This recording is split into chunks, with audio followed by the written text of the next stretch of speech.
to share with you one of the patterns that I use for a lot of the horses that I develop. For a while, I just called it the cone pattern, but that wasn't very inspiring.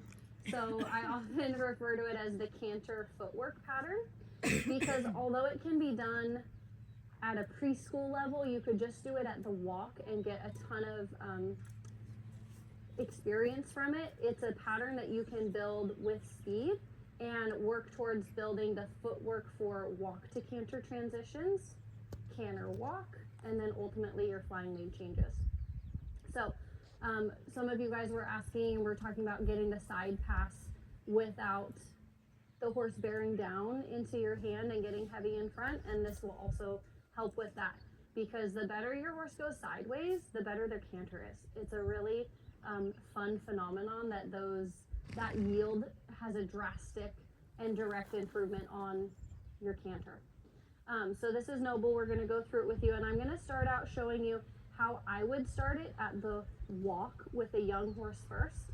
And actually with a young horse and starting out, my expectation is that I can do it without the reins. So I have a neck string on right now. It's black, so it kind of blends into him.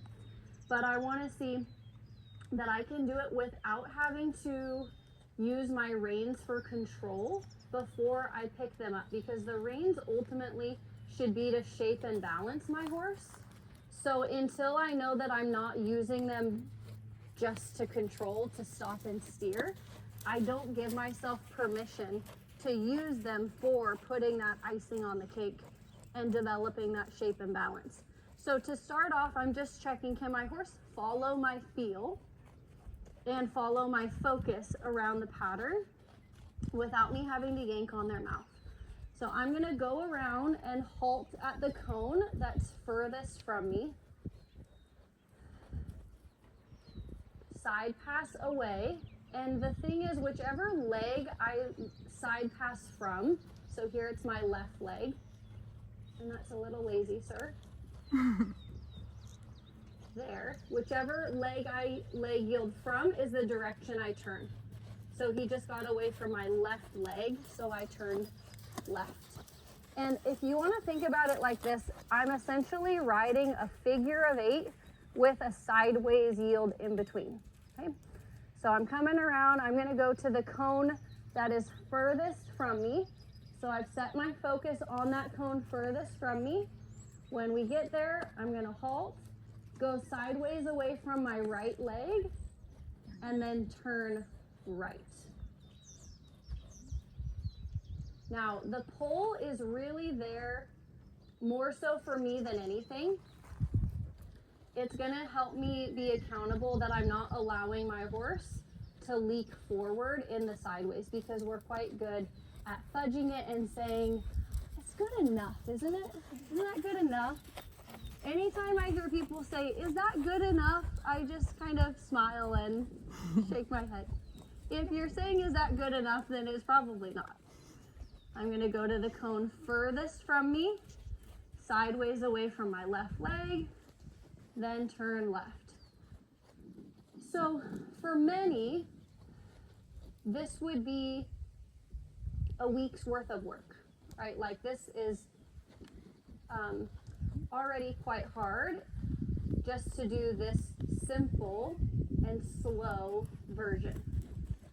Once we've got that though, then I'm going to give myself permission to pick up the reins, and now I want to show you how we can start adding that icing on the cake and developing it towards building the footwork for canter, canter leads, and canter changes. So to start, since he's not really warmed up, I'm going to do a few trot repetitions. Halt. Make sure he's soft in the bridle. Side pass away from my right leg. And I want it good, like you saw me zing him with the stick there, because at this point, I don't have time for him to, I'll get to it when I get to it, mother. I need it to be available now so that I have the opportunity to influence his feet for specific canter departs and ultimately canter changes. So I have a very high expectation for him now. I overshot that a little bit, but it's okay, because this yield has been a little bit sticky. So I'm going to use steady pressure with my leg and then rhythmic pressure with my stick to support if needed. But you saw I brought my stick to that side and he thought, oh, maybe I'll take you up on the better deal, which is just steady pressure from your left leg. So when I side pass away from my right leg this time, I'm really going to think about the fact that when I do my sideways, I'm engaging his right hind leg, which is what I need to happen for a walk to canter right. Okay, I'm going to get him away from my right leg, sir, away from my right leg. And when I feel that right hind in the air is when I'm going to see if I can offer a walk to canter to the right.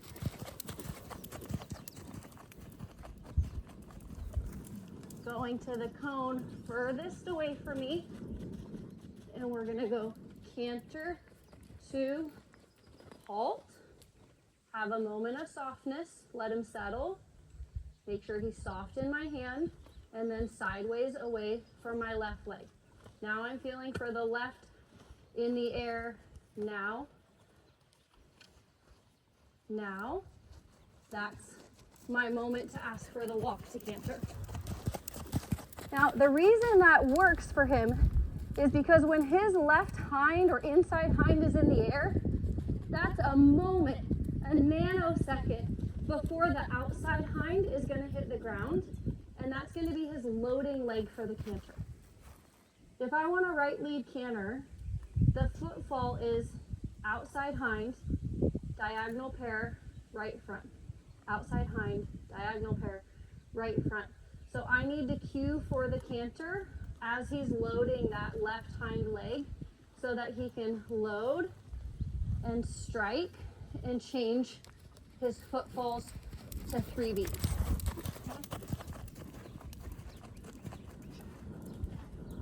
So now he's got the idea that we're going to be coming around,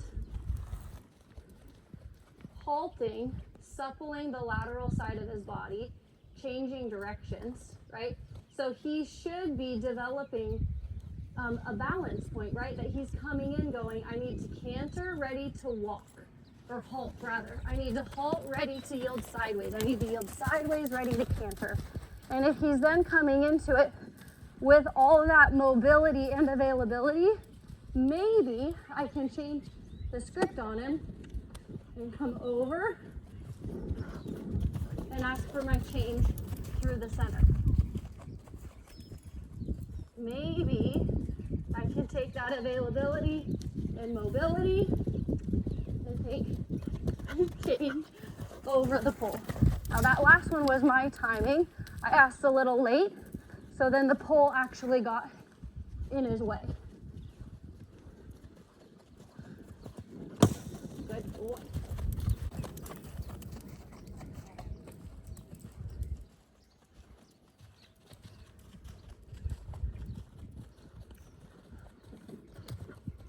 Oh, she figured it out.